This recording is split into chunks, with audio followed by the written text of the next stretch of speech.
Hi, my name is Michael Chikeen. The smartest people I've met have one common belief that us silly humans really don't know much. For example, we still don't know why planes stay in the air, or how Tylenol or even gravity works. Yeah, gravity. Look it up. In today's distracted, clickbait, misinformation age, I wish we could all be less certain, more humble, and a lot more curious. Admittedly, I've been known to struggle with all three.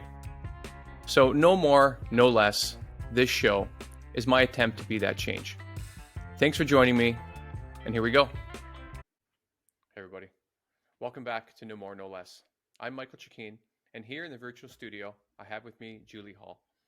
Julie is a graduate of New York University, Rutgers Business School, and Seattle Pacific University's Graduate Family Therapy Program. She's licensed as a marriage and family therapist both in Connecticut and New York, and works with students, couples, and families around addressing issues like anxiety, depression, disordered eating, and trauma.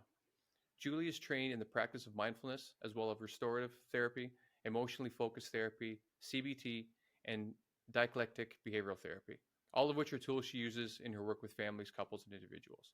So, without further delay, Julie Hall, welcome to the show. Hey, thank you. Thanks for having me. It's good to be I here.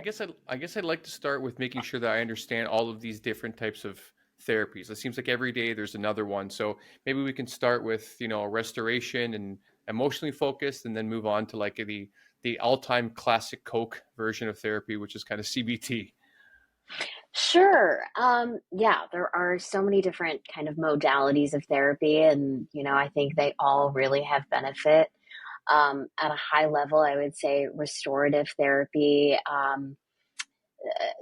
I think a quick way to describe restorative therapy is it helps us recognize when we're in sort of different cycles of our emotional experience, where there are times we're in what's called a pain cycle, and then there are times we are in a peace cycle.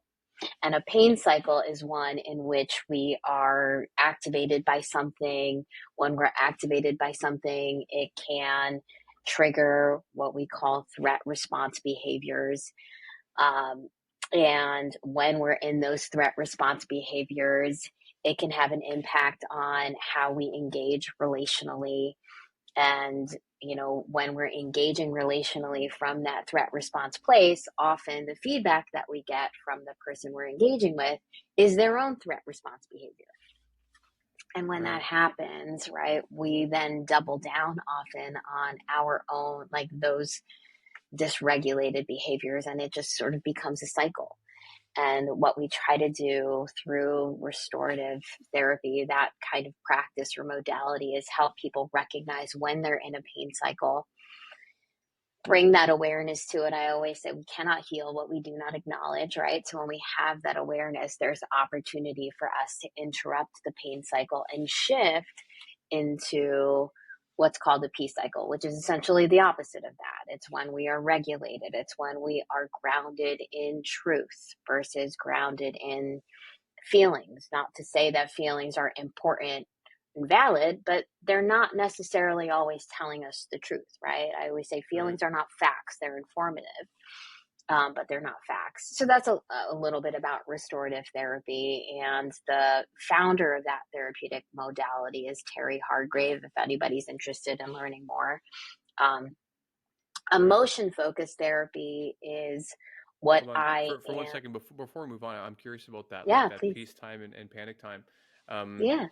because I've discussed with friends as well, like different ideas, and like if for some people who don't recognize what peace is, like maybe they come from a chaotic household, or they were in their past relationship that it was like nonstop panic and high cortisol all the time, then even if they're in a Totally. new relationship with a peaceful partner, they will still recognize peace as threat.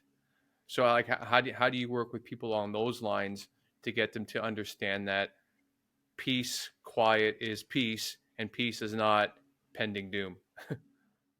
Yeah, yeah. Like I think what I hear you saying is it's often kind of what is familiar to us in the nervous system that we actually think is peace or we think is what's Right. okay, right? If it's familiar to us, right, then that's kind of how we read the input. When a lot of times what's familiar isn't necessarily good, right? So how do Right. you know, distinguish between what is familiar versus what is in fact peaceful? I guess I can tell you a little bit more about the peace cycle. So when I was sharing about the pain cycle really starts with our experience of feelings, right? And by feelings, what we mean are they're not like I'm mad, I'm sad, I'm glad, those kinds of feelings. Feelings through the lens of pain and peace cycle framework are the stories that we tell ourselves about ourselves Okay. when we are dysregulated. So things like I am alone, I am rejected, I am unlovable, I am not good enough, right? They're generally not pretty stories, right? Right. That's what we mean in the pain cycle with regard to feelings. When we when those stories are coming up for us, that's what often initiates for us those threat response behaviors. Hmm. The peace cycle is unique from the pain cycle in that it doesn't start with feelings, it starts with truth. Hmm. And truth in its purest form, truth is absolute.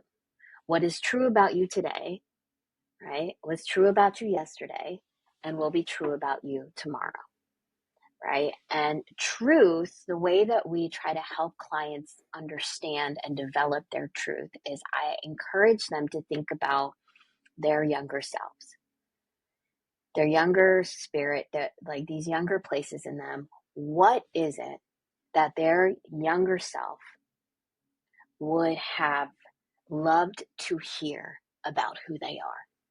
And for everybody, it's different, right? So Right. maybe for me, it would have been that I am enough. Maybe for you, it would have been that you are worthy of love,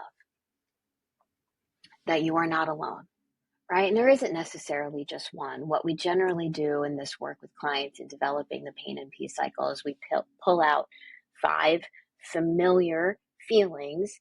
And when we develop the peace cycle, we pull out 5 truths, right? What does your spirit really need to receive, right? And Right. again, truth is absolute, which means that when we have people engage their pain cycle, you are coming back to truth. Regardless of what you are feeling, that truth is still very real. It's just often buried, right? Right. It's buried because of the blocks you are in when you are in the throes of the pain cycle. So, How yeah, would you address the idea of truth with, let's say, someone like, I don't know, someone who's done terrible things. Let's say a criminal or someone who acted poorly. Like, just what if their version of truth goes back to these things they've done in their life, and they think, well, this is the truth. I did these things. This is who I am. How do you get them to turn that opinion of themselves something that's more restorative and helpful, opposed to just building their identity from these things that they may have done? it's a great question, Michael. It takes time. Like it absolutely takes time, right? It takes a lot of, uncovering of their own lived experience, right? I always say we have our good reasons for everything that we do and everything that we say. That's not to give people a pass or not to make an excuse, right? But it is the work of engaging our lived experience with curiosity, right? Moving from this like what's wrong with me to what happened to me that developed in me these ways of being, ways of doing things that I'm not proud of, Right. right? The more that we can engage those our lived experience with curiosity, the more opportunity we have to then um, step into that story with compassion. Like I say, one of the pillars of my work with clients is the practice of self compassion, Right. right? And by self compassion, what I mean is really engaging your story, the things that I have done with understanding, right? With sensitivity, Right.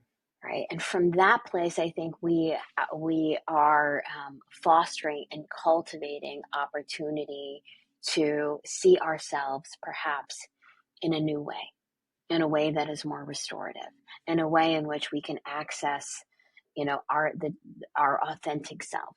Often, I mean, this isn't for everybody, but often when we have done things that we are not proud of, it's because we have been in some state of threat, Sure. right? Either Some internal state or that external, I would assume. exactly, but that is not who we are authentically. Right. I guess it's the delineation between these are things I did and this is who I am. Or That's right. even like if a That's victim, right. like this is a thing that happened to me and this is who I am. I imagine that's a big, like if you can draw that line, then you can start building touch points in the future for things that you do.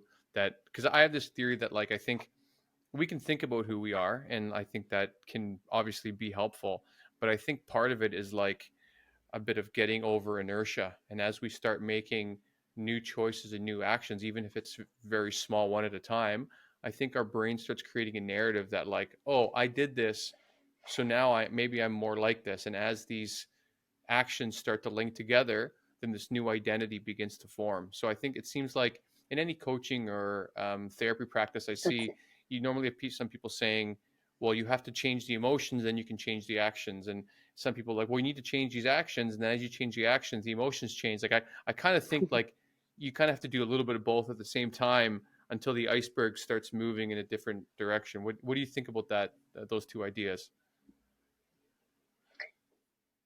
Yeah, I think that's right. I mean, you think about CBT, right? Cognitive behavioral therapy. It's a lot of like, Right, let's change the behavior, right? Like it's primarily focused on the behavior change, right? And when we can engage a behavior change, like you said, right, it can have a shift in our own experience of identity. It's not so much focused, I would say, on past or like on necessarily like the emotional experience. There's some of that too, but it's primarily focused on behavior and right, thought, right? Thought and behavior, which is good. But I would say in my work, I really try to focus on our emotional experience.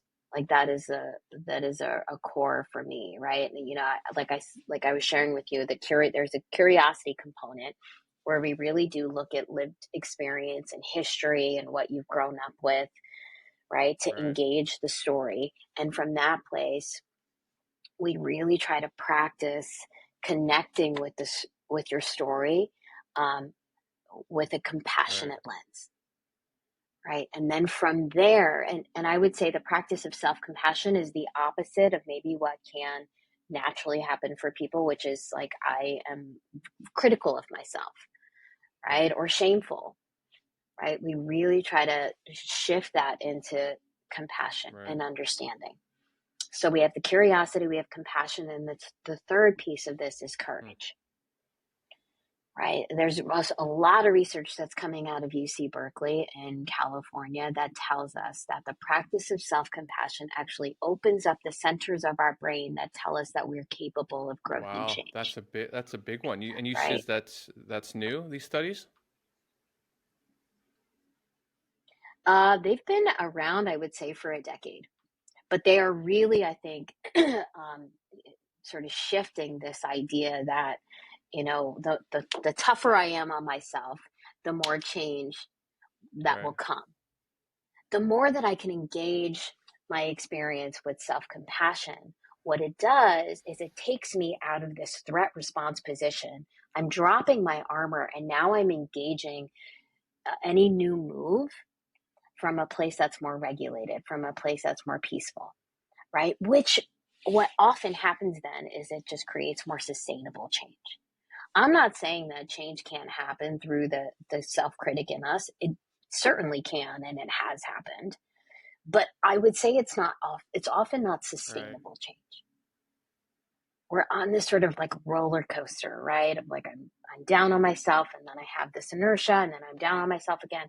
The practice of self-compassion really helps us engage more gentle, sustainable And have change they going forward. identified a protocol for how someone can cultivate that in themselves? Like when you say cultivate that in themselves, as in like that practice Yeah, of for the idea, like, self-compassion. because I think of how this might pertain to this crisis of boys and men that more and more people are talking about, and I think men in general are taught to be quite hard on themselves, to suck it up, to not emote, to not address any idea of vulnerability, sadness, or loss, and so because I'm working on a project as well, and so I've been speaking to a lot of experts and therapists that work specifically with men, and they say those that come into their practice are largely, especially the older ones, they're completely disconnected from how they feel, and so if Totally. someone like that has to engage in an act of self compassion, I think it would be, I would imagine it would be super difficult, because you can't even, you don't even know where the self is in the world. So like I Totally. wonder, what is there any protocol that someone, will use the avatar of a man in this situation, could do to start slowly cracking open that wall that could eventually lead to a world Yeah, that self yeah. compassion is a practice. That's again another great question. I think there are again a lot of different ways to engage it. What I would say could be a really helpful practice is to start tapping into the emotional experience. So, for example, um, the research shows that some of our most primary negative emotions are anger, sadness, and fear. Right. That's not all of them. Yeah, yeah, You you still cut out a with me? second. Go ahead. Sorry. You still with me? Yeah. Yeah. So the primary negative emotions are anger, sadness, and fear.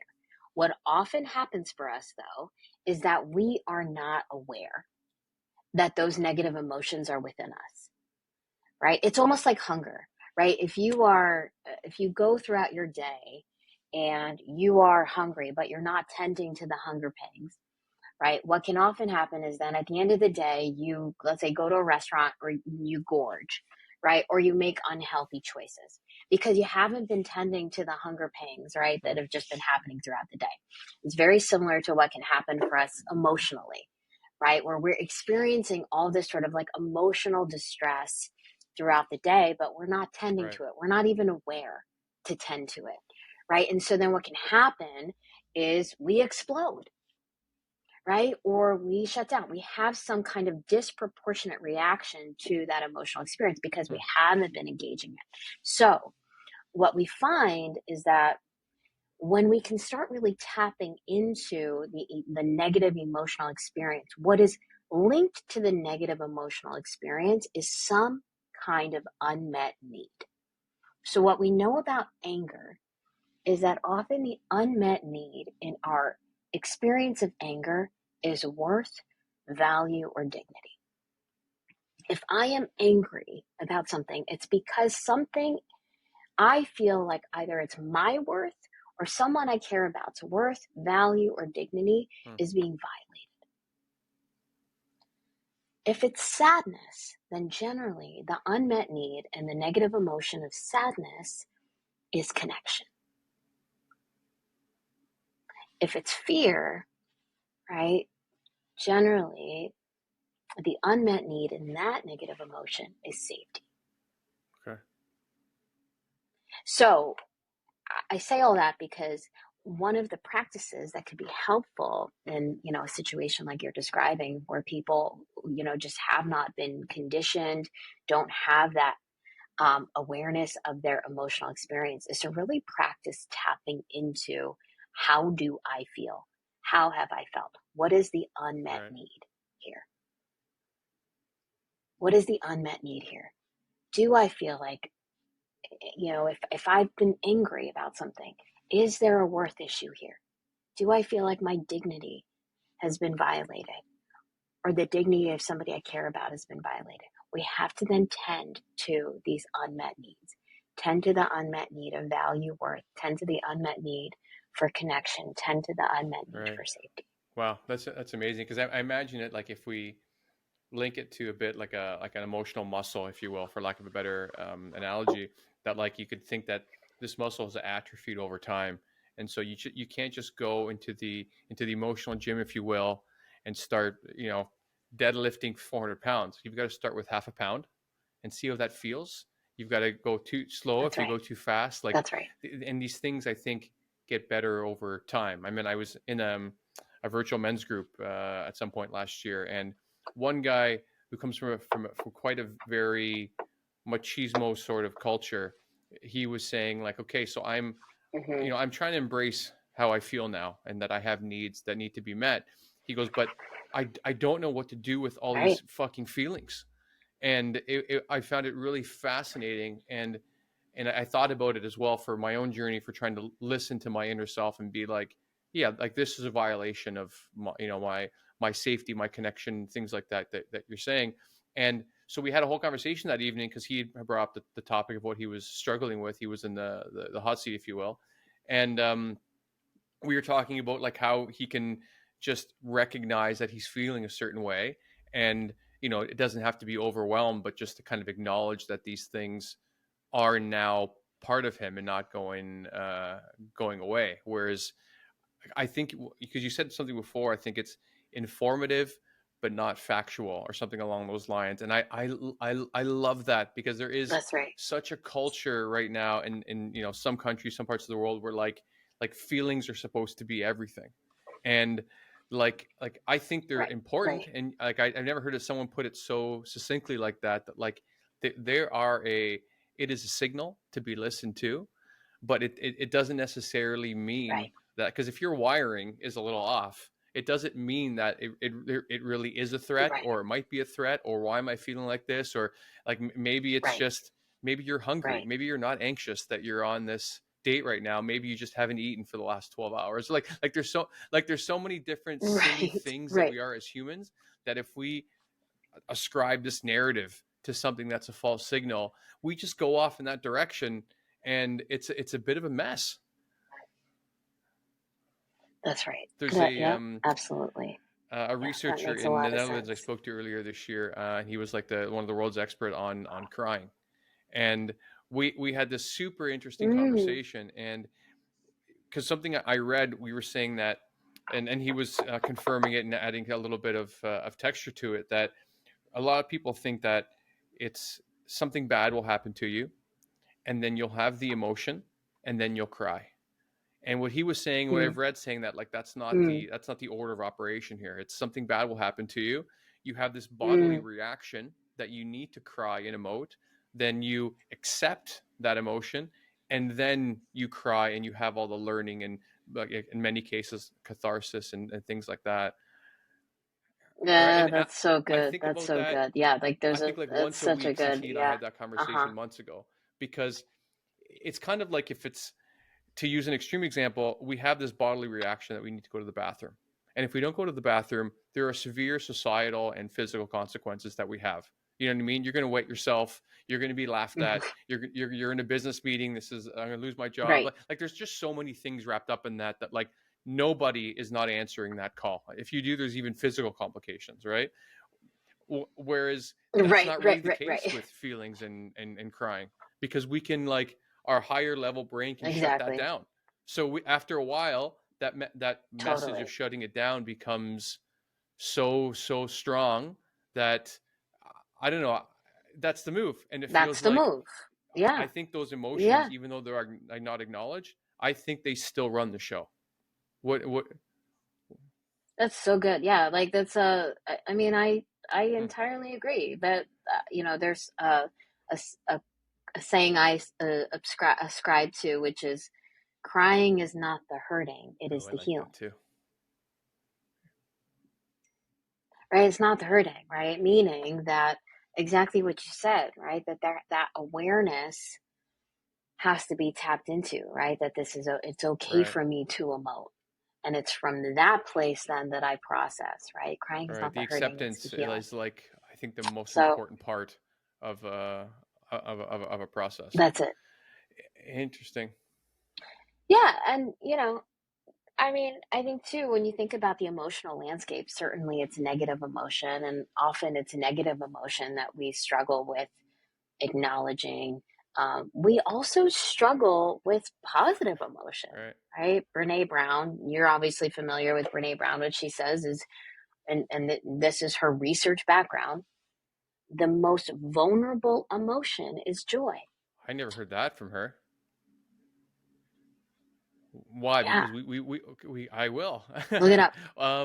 What interesting. Is it because we Look it up. immediately feel that like this moment is at a peak and obviously the next moment coming is not going to be joyful? That's it. Yeah, Wow. I think that's exactly it.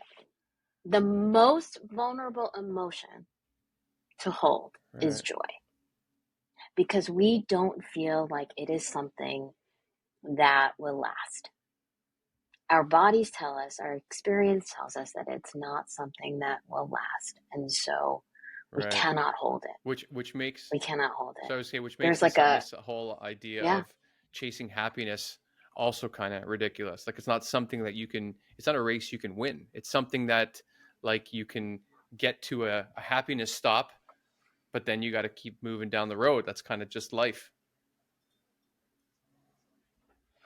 yeah. And I think even too, like it is a practice for us to really give ourselves permission to um, hold and make room for the experience Right. of joy, right? There's a great poet. I don't know if you're familiar with I've Mary heard a Oliver. lot of her, and a friend even bought me a book of poems, and unfortunately, I haven't even opened it. But Oh my gosh, she's so good, Michael. When you have a chance to open the book, but one of the things that she says in one of her poems is joy is not meant to be a crumb. you're It's not dropping meant to fire be a today, Julie. crumb, You're just dropping right? fire And today. I'm just dropping fire, right? Well, yeah, right. Yeah. It's powerful, right? What does it mean to really, hold and experience joy? But it has Right. to be a practice. It has to be a practice. The emotional landscape is very What would you complicated. say for because the joy is not meant to be a crumb triggered all this thing I see on social media that now like Mm, breadcrumbing is a popular term now. I think what last year was boundary or 2 years ago was boundaries. Now it's breadcrumbing and like it seems like there's only one word that seems to be everywhere.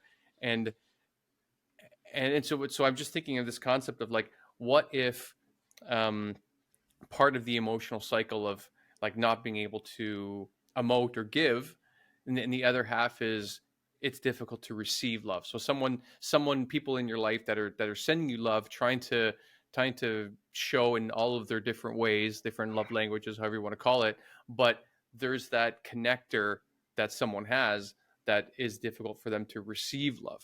Like what's the what totally. would be the sort of protocol to think of behind that for them to be able to open up and be able to see like I'm deserving of it, or like this is truth, this person loving me. What do you think about that concept?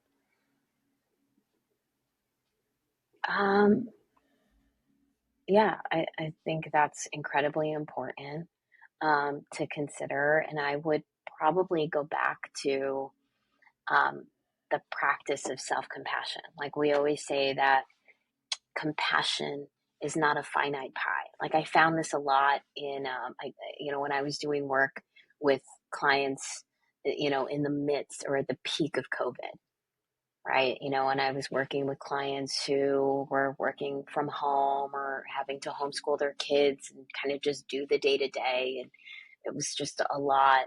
And they would say things to me like, well, I'm not, on the front lines there. Like I'm not in hospital. And so like what I'm going through isn't that big a deal. Right. Or it's not.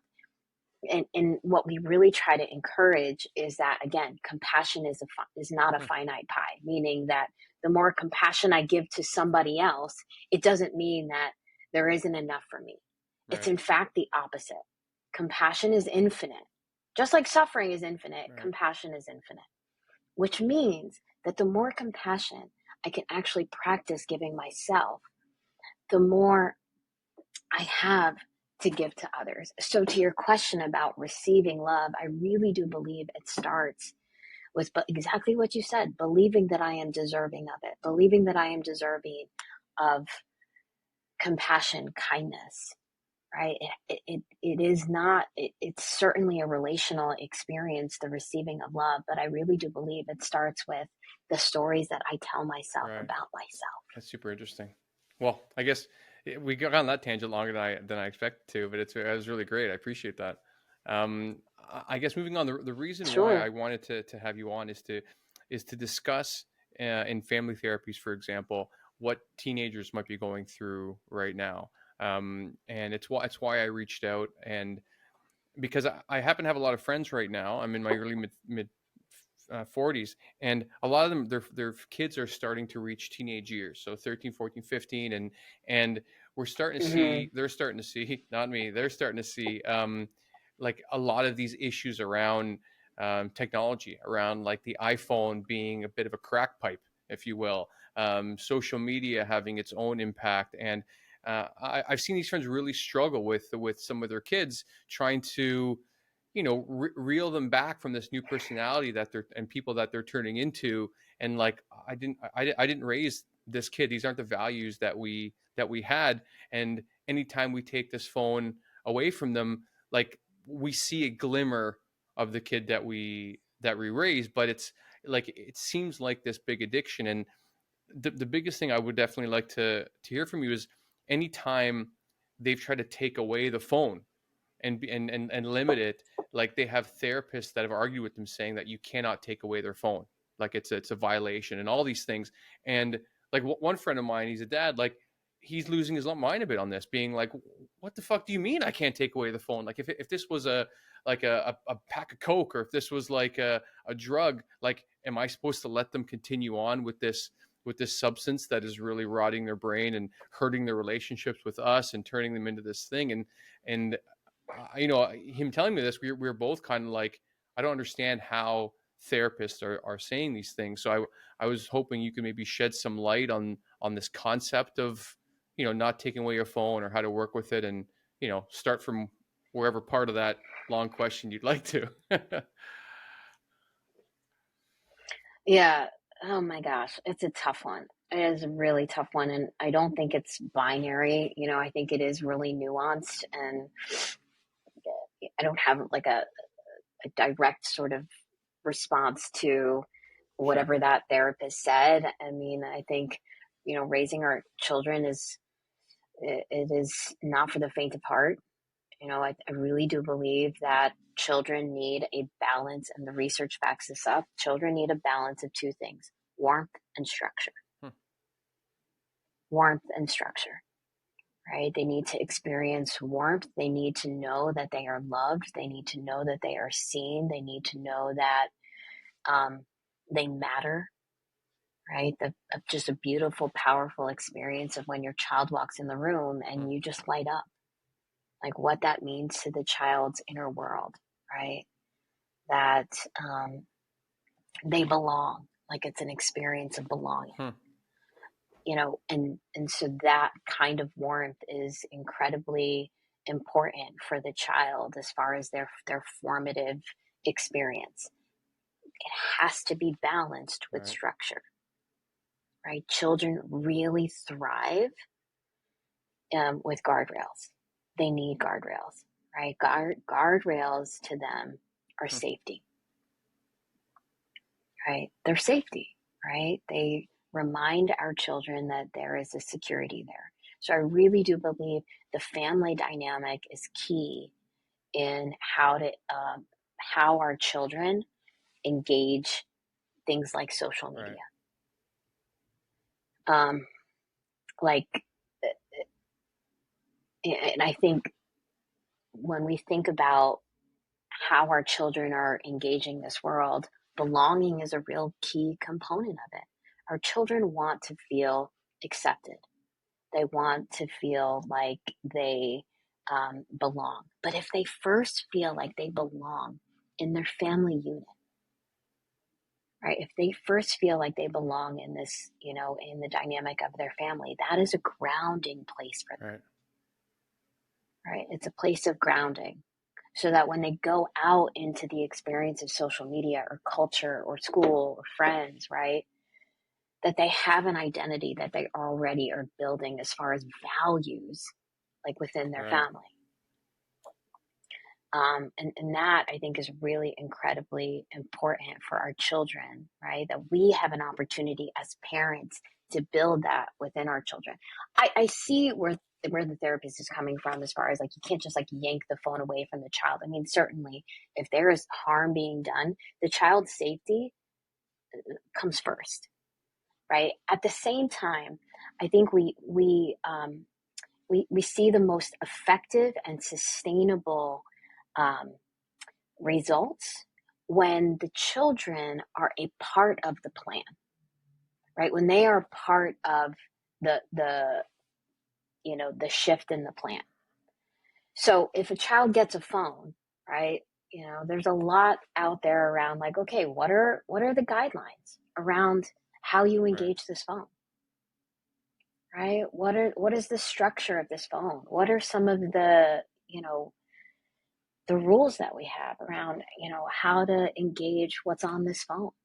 And when those rules are violated, right, what are the appropriate consequences of that? So it's really important, I think, to have the child's buy-in around this is what Right. we agreed upon. Hmm. So they're So understanding like that part of yeah, structure, and it's not accepted under a specific family dynamic. So it's kind of like a just a rule structure. So at least they understand, and then it can be done aside from like, you've been bad. I'm taking this away for a week or whatever. exactly. Outside of like exactly, like it's not done in this like reactionary Right. way, right?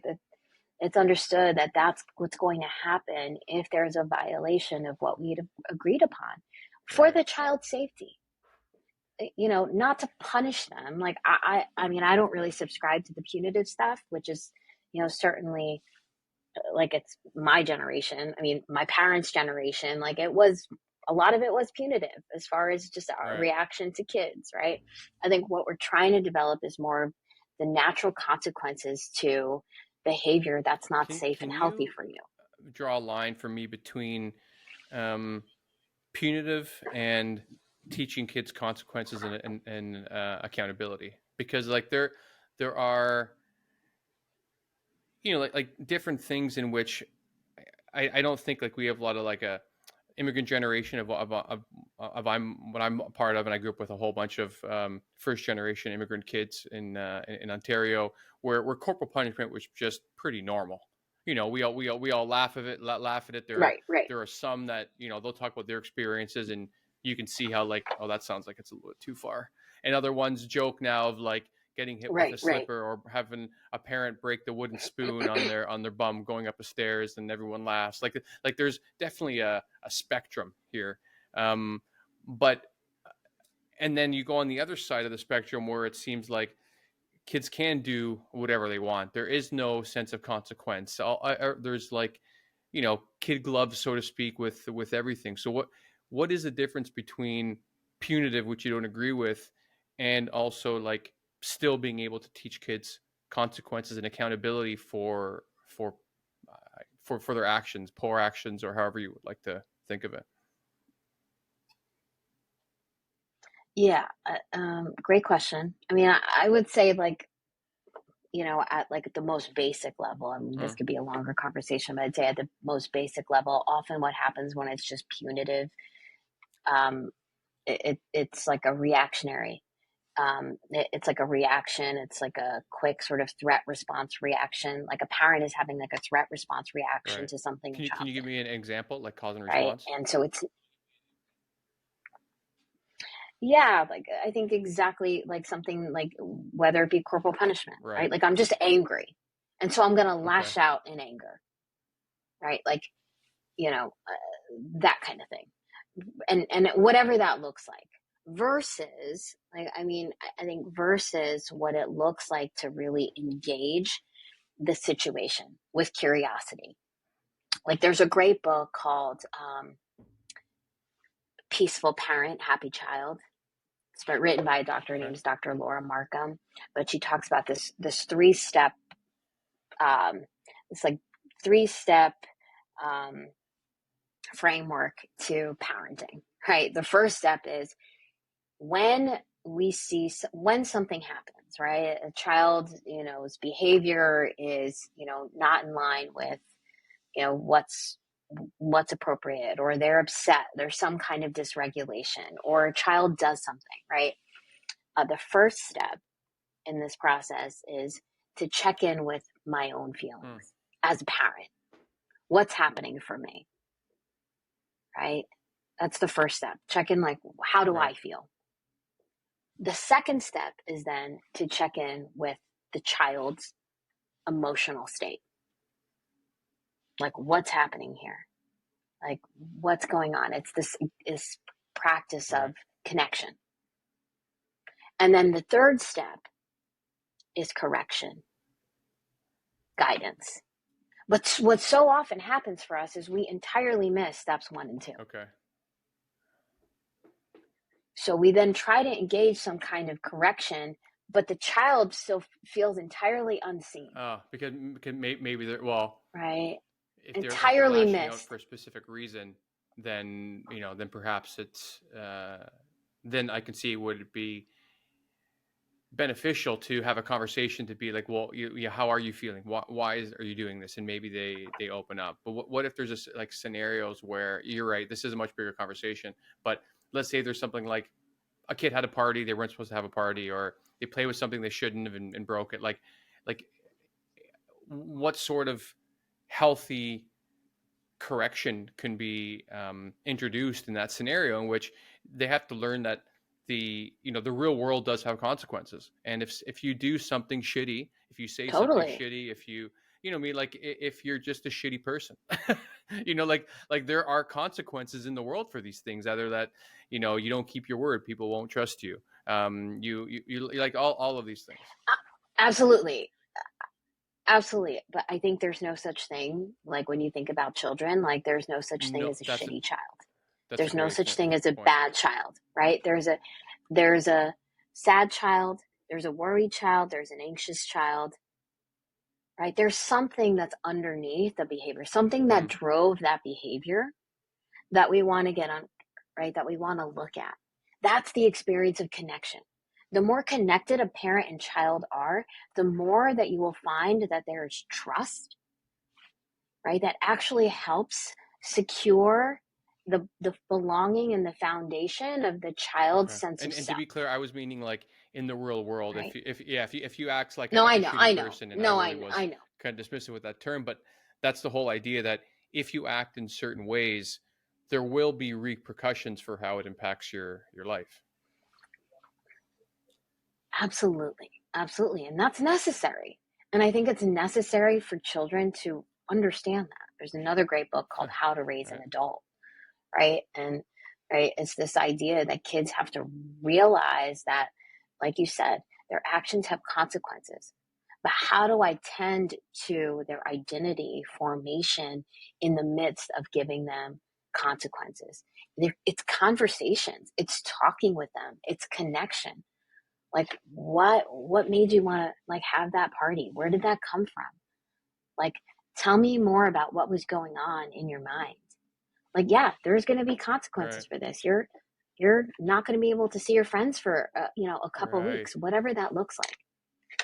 Right? But I want to know what was going on for you. And I think that's so often what gets missed.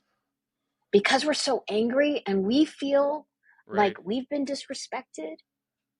Right? And so then we're like all up in our own feelings, right? That it makes it difficult for us to connect with our children, right? When underneath, maybe there's just stuff going on with them. Maybe they want to feel like they're a part of something, included, right? There's opportunity for us in all of this to understand, to get to know our children maybe they're better. feeling in school that no one liked them, and this is a way for them to be seen, and all these things, and that opens up this gigantic door of a conversation between the parent and the child. Exactly. That is super, super interesting. I never thought of it like that, because like There will be, and I like that you had that. Yes, there is a consequence, but we need to have a conversation for why you for why you did this, because sometimes they're just doing whatever they want because they think maybe parent doesn't care, or maybe they'll just fly off the handle anyway, and then there's never a mirroring of emotion that they are a person. Huh. Absolutely, right? That again, that we can see, I think, as parents, how powerful it is for our kids to experience that we as their parents can see them for underneath whatever that behavior Right. was. We can see them underneath that, that bad behavior, right? Or that behavior that isn't. So it's almost like we are speaking to the more authentic place in our children rather than their threat response Yeah, place. because Does it's that make from what sense you're what I saying, it mean? sounds like that threat response place is also coming from the parent, where they're kind of wrapped up in pride slash ego, but also hurt that like this kid is not listening to me, means Totally. they don't love me, means I'm not a good parent, means like it creates this shame. Again, I have no 100%. idea. I don't have kids, but like it seems like it creates this shame cycle in the parent, and then they'll just kind of push it out to the kid instead of Exactly. like you said, that step one of like, all right, why do I feel like I'm gonna rage right now? And checking in with yourself. Exactly. That's Yeah. exactly it. That's exactly it. Mm. That's exactly it. And I can't do step three.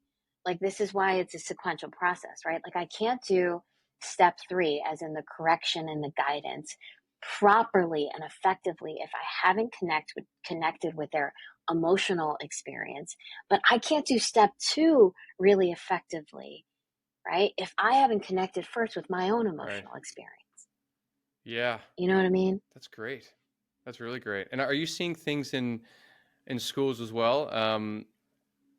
Like I hear as well that I have friends that are teachers, and they get pretty frustrated where there's no sort of legislation or rules being passed by school boards that can allow them to at least like build a little cubby where everyone can put their phones when they get in. It's like everyone's scared in the school system now to be a constructive parent or to raise adults or to raise humans, and now everyone is just allowed to keep their phone. Like I can't imagine being in high school and being as distracted by life and girls and friends and everything in my geography class, but then also having the world's information in the palm of my hands. I would have lost my mind.